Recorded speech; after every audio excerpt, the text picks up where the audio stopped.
그래서 건진법사 관련해가지고 저기 이제 그 캄보디아 얘기가 자꾸 나옵니다.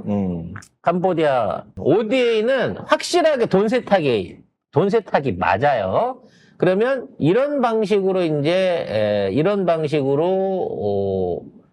이 캄보디아에 진출을 했었을 때 왜 이 사업이 통일교가 뭘 끌어가려고 하는 게 아니라 히림이 여기에 끼어들려고 했을 거냐. 건진법사가 왜 히림을 그 안에 끼어들게끔 했을 거냐라는 부분을 생각을 해야 된다는 거예요. 히림뿐만이 아니라 현지의 은행을 인수했다고 했잖아. 네. 도이치 파이낸셜인가를 내세워가지고 현지의 은행을 내세웠다고 하잖아. 이걸 봤을 때는 그쪽으로 뭔가 한국에 있는 돈들을 확 옮기려고 하는 작업을 본격화한 게 아닌가라는 생각이 든다는 거죠. 그래서 히림이 만일 거기 들어가게 된다면 히림이 설계도를 엄청나게 그렸을 가능성이 높아요. 막 지하철도 그리고 청사도 그리고 뭐 하면서 그런 것들을 다 한국에서 국제 원조를 통해서 돈을 지불하는 형태를 해가지고 이런 것들을 만들어갖고 히림을 통해서 현지로 한국의 돈들을 정책자금 형태로 보내려고 했을 가능성이 높다고 봐집니다. 그래서 얘네가 코이카 자금을 땡겨다 쓰려고 했다는 거예요. 코이카 자금을 끌어들이면 된다라고? 그렇죠. 근데 통일교 윤 본부장이 그 얘기를 했어. 그러니까. 뭐야, 이게. 그러니까 통일교가 대놓고 돈들을 해외로 옮기는 데 있어서의 창구로, 왜냐면 직접 송금을 하게 되면 무조건 달러 송금을, 외화 송금을 하게 되면 걸린단 말이야. 미국에서 연방 그 은행에서 이걸 다 들여다보고 컨트롤 할 수 있으니까 비합법적인 돈들을 보내는 데 있어서 우리나라의 이런 원조 사업들을 이용하려고 했던, 그리고 이용했었던 가능성이 높다는 거지. 그러면 외국에서 마약이나 돈을 갖고 들어와서 한국에 끌고 들어온 다음에 이걸 세탁해가지고 다시 가지고 나가서 합법적인 자금을 만들 수 있는 루트를 열은 거고, 이걸 이용하면 대한민국의 경제력을 생각할 때 또는 통일부의 자산을 생각할 때 지금 아들이랑 싸움하고 있으면서 셋째, 일곱째 싸우면서 그 안에서 재산 싸움하면서 처리 못하고 있는 각종 유동재산, 부동산 또는 현금, 예금 같은 것들을 완전히 완벽하게 옮길 수 있는 계기를 만들려고 하지 않았겠냐라는 생각이 들어요. 근데 여기에서 특이한 행보가 하나 더 잡혔습니다. 신한은행 부행장이 특검에 불려갔어요. 그동안 신한은행은 없었거든요. 연결고리가. 나는 신안저축은행인 줄 알았어. 근데 신한이네? 신한은행이에요. 뭐야? 신한은행이 그 IMS 모빌리티 거기에 돈을 댔다니까. 그럼 왜 됐겠느냐는 거야. 신한은행 렌트카 사업하려고 저 돈을 대지 않았을 거 아니냐는 거지. 그러니까 김혜성이 그 회사에 왜 돈을 댔냐는 거지. 여기에서 또 송 작가는 촉이 딱 옵니다. 왜냐면 제가 베트남에 있었잖아요. 네. 베트남에 신한은행이 지점을 엄청나게 많이 세워요. 베트남에, 네. 특히 베트남에. 왜?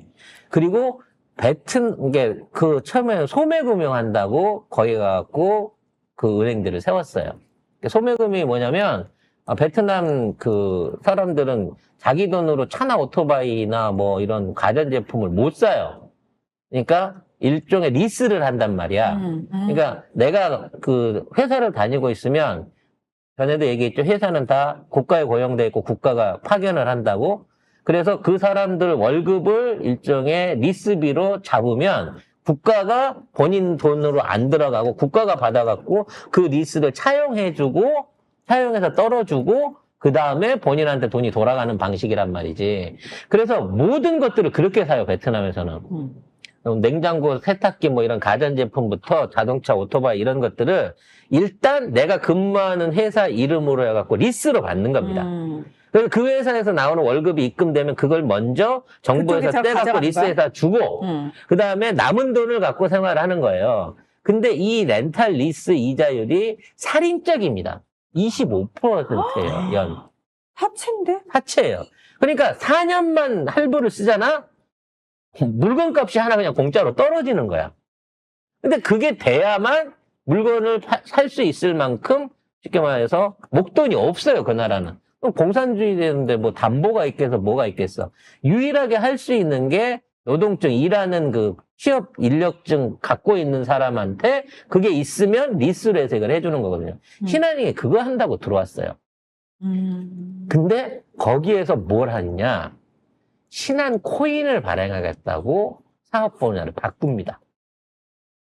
그러니까 그 돈을 현금으로 주는 게 아니라 신한페이 같은 일종의 베트남 안에서 코인 형태를 발행해갖고 돈을 주겠다라고 사업을 바꿨다는 거지. 신한은행이 베트남에 들어와서 돈놀이를 시작했네? 돈놀이를 코인으로 하려고 한 그러네. 거야. 왜냐면 일반 은행 돈으로 해갖고 주게 되면 추적이 안 되잖아.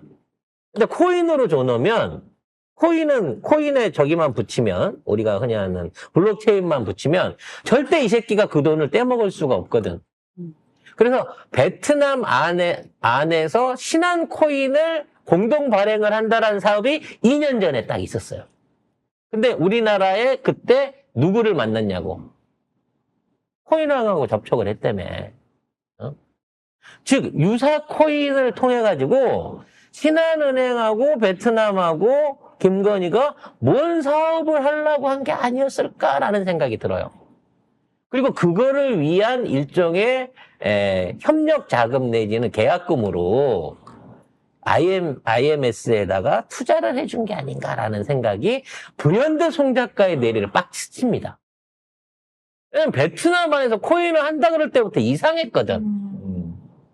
현지에 와갖고 소매금융 한다고 들어온 신한은행이 그런 건 안 하고, 왜냐면 이제 그것도 이유는 있었어요. 갑자기 그 베트남 정부가 바뀌면서 그동안 우호적이었던 한국 기업들이나 뭐 한국의 우호적이었던 사업들이 전부 다 없어지고 일본으로 넘어가는 과정이 있었는데 그때 신한은행이 신한코인 얘기를 베트남에서 하기 시작했거든요. 그게 결과적으로 딱 물리는 게 2022년부터 이제 2023년 사이라는 거죠.